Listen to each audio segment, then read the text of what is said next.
everyone. My name is Jeremy. I really hope that you're going to enjoy what I'm going to share today. I'm really thankful that you chose to share some of your time. First and foremost, I'm going to pass along, for those of you who are in any essential service industry, I'm very thankful for you.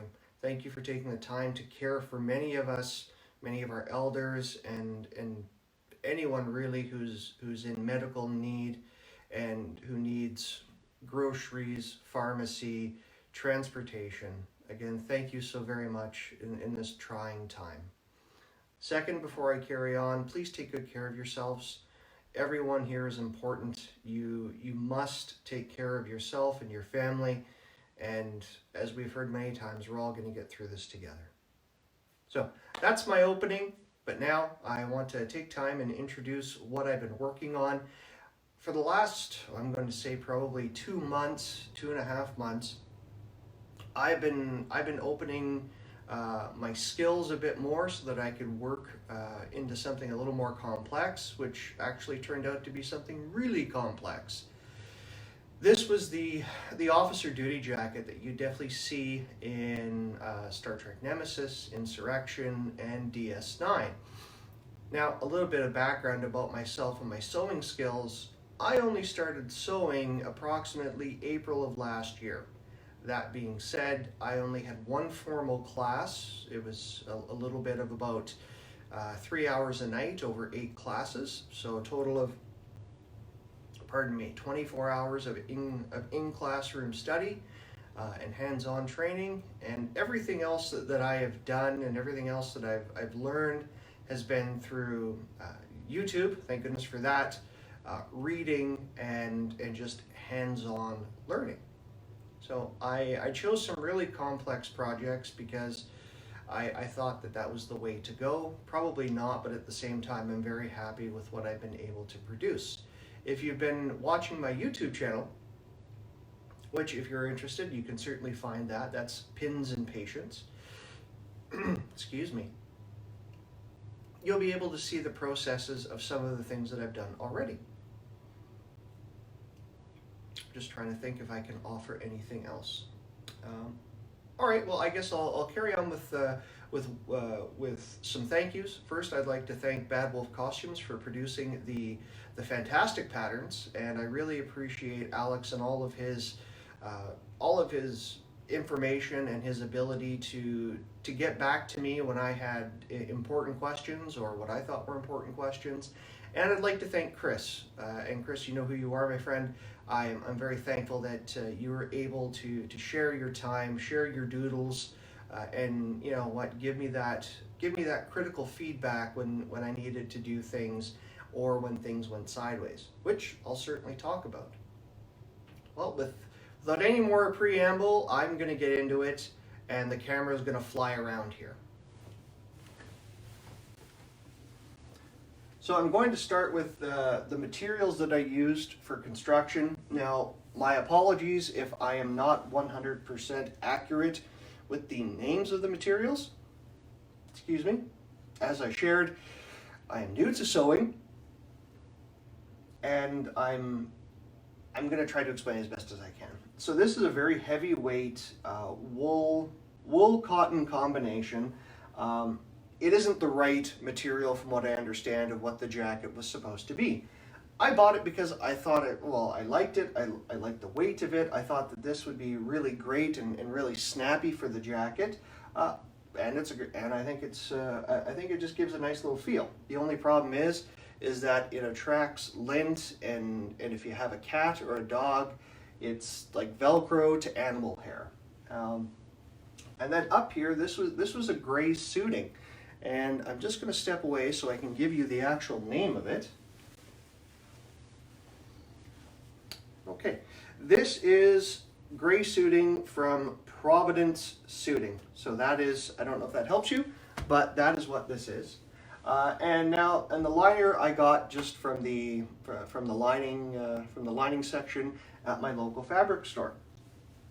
Going over here for the Command Maroon, I was able to find some wine-colored broadcloth, and that's what I've used here. The cuffs are the same material as the base of the body. And I also took some time and I put a little trim around the edge. That was my thought, and I thought that looked pretty snappy. I like that. Adds a nice little touch to it. Of course, you have the zipper trim here and a standard small gauge zipper on the inside.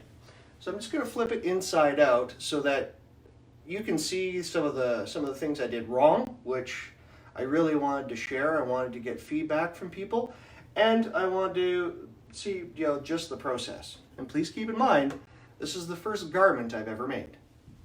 So here we are in the back. Now, again, I'm being honest, I didn't know how liners worked, and this was a very complex project for me to take on. I'm going to use a laser pointer here. Now, one of the first things that I'm sure you can see is all of this in here that's just having such a, it's looking pretty darn ragged. Well, I thought, hey, I'm getting really excited. I'm going to trim some bulk out of the way. Well, that wasn't a good plan, and I actually had to do some serious emergency stitching just to get this tidied up. So as you can see, I did put a piece of liner along every single panel. Not the right choice, not the right way to do it, but again, a learning process. For the stitches here around the shoulder caps, just a standard on these insides here, I was able to use a bit of my sewing machine, and then I also did a lot of hand stitching. Went from there. Again, the collar around here, a lot of machine stitching, pretty much machine stitching all around until I had to get into this area and then tidy up some corners on the other side. And I'll flip this around. Now, this is going to give you a good idea as to the two pieces that I was having trouble with, which the first one was working with the neckline and the neck trim. I was having a really hard time trying to understand how the zipper trim and the neck trim, or in the collar and then the neckline trim, were all connected.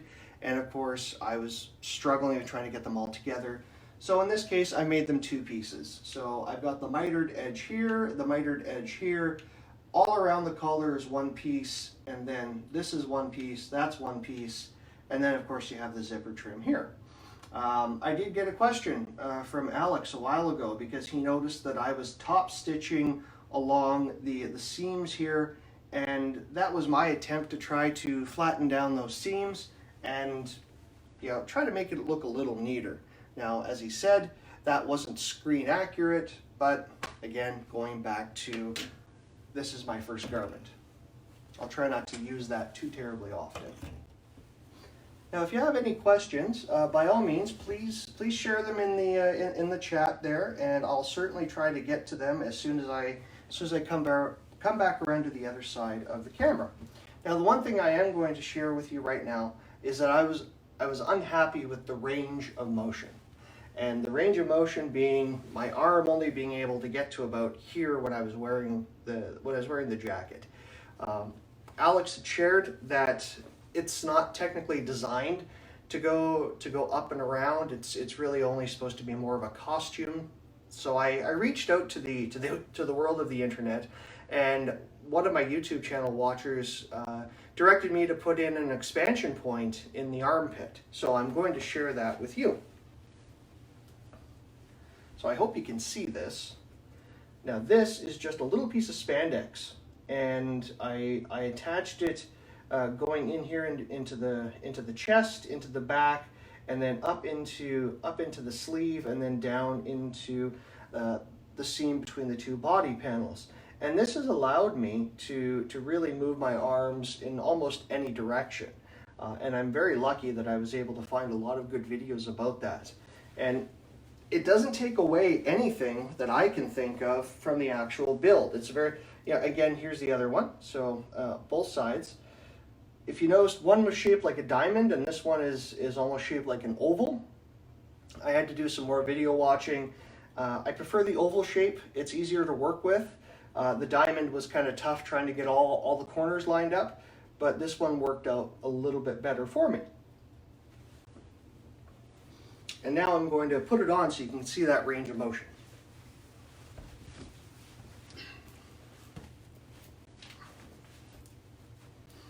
So here's my arm. So I've got good range of motion either way.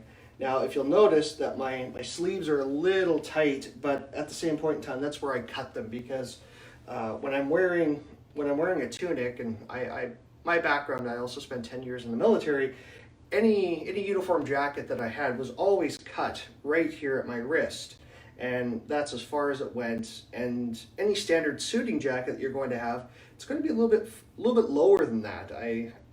It was just such a pet peeve of mine. I couldn't stand wearing standard suit jackets. So that's where it's cut, and that's where it hangs. So as I move my arms, yes, the sleeve certainly moves that way. However, as I said about range of motion, I can now almost go 90 degrees out this way. Certainly if I'm moving forward, you know what, this is definitely going to move here. So we're going to talk about the cuffs now. When I did the cuff install, I was having a hard time trying to understand how to do it. And after reaching out to Alex, he said basically, you do the cuff, you slip the cuff on, and then you sew it. And then I was talking to another person who said, well, you can open the seam on the sleeve, you can open that up, lay it flat out, lay the cuff around that, and then sew it that way. So I chose option 2. Here's my problem with option 2. I did have the seam of the cuff directly in line with the seam of the arm. That, as I'm wearing it, leaves this seam exposed. Now, I can easily go back in, detach this, turn it around, and adjust that seam going further towards the back. That is the only problem that I really had with this, because as I was wearing it, I could definitely see as I was in the mirror just that little bit of seam there, and it bothered me. My wife was being very kind. She said, unless you're looking for it, you're not going to see it, but you know what, I know it's there, so it's always going to be in the back of my head. Now I'm going to talk about the trims. For those of you who are very screen accurate and wanting to be, these are supposed to be 3/8 of an inch. I had a really hard time trying to work with those seam allowances. So these areas ended up being a 1/2 inch. So all of the trims that you see here are all 1/2 inch. And probably one of the biggest struggles that I had when I'm dealing with all the trims was trying to make sure everything was going to be lined up. But once I was able to get that, I was very happy. I did have to go through and redo this side entirely, just because the miter corners were off, everything else was not sitting properly.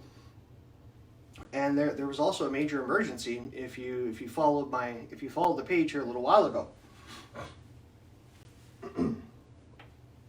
And that catastrophic warp core failure that I had shared with the group, I had one panel which was way longer than the other panel. It was probably a good, I'm going to say a 1/2 of a finger length lower than this one. So to correct that, I took a lot of time, I took a lot of measuring, and I basically snapped a chalk line right across there, and in doing so, I was able to even everything out. Now, I don't know how that worked out. I really don't. I don't even know if that was supposed to be the right way to do things, but I just took, like I said, I took a lot of time, a lot of cutting, a lot of measuring, and it worked out. Everything turned out to be even. Now, to that point, when I was sharing this, Alex noted that, hey, you don't have your waistbands attached. And to that end, if you see this, Alex, that didn't even matter. When I put this on here, this panel was still hanging that much lower, even with seam allowances and everything else. So, like I said, with all of the imbalances and all the outsized lengths, I just laid it out even, and of course, I did the same thing on the back. So, taking that straight across, and it turned out the way that it did. Probably just very lucky. Oh, and the one thing that I was able to do that I'm kind of happy about, I ended up ripping a hole in my zipper And let me tell you, little things like that just irk me. But I was able to recover with this hole in here. I just took a piece of black fabric and I just sewed a cover over it, and I salvaged the zipper. For the zipper stop, I cut the zipper and then I just sewed a bunch of barrel stitches right around the top of the zipper here, so that's my zipper stop. I can't think of anything else, so I'm going to run around to the other side of the camera and see if anybody has any questions.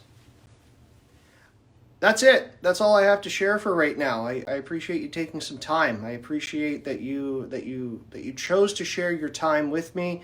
Thank you for the comments. Thank you for the help. Always. I'm grateful for that.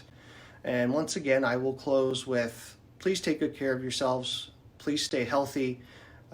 Do your physical distancing, but at the same point in time, my friends, as you do that physical distancing, don't be socially distant. Connect with people as much as you can. My military history had some bad things happen to me when I was younger, unfortunately, and that seriously affected my mental health. The one thing that I've been able to do over the past dozen years is be able to reach out and connect to people. And if you're part of this today, I'm very thankful, because it's been kindness and direction and care from people like you within this group who I share a passion for Star Trek. I've been able to connect with a few more people within my social circle, so I'm thankful for that. As I said before, please take good care of yourselves, take good care of your family, stay healthy, and you know what? Don't listen to the media too much. Focus on what you can. And as always, thanks for listening. Bye for now.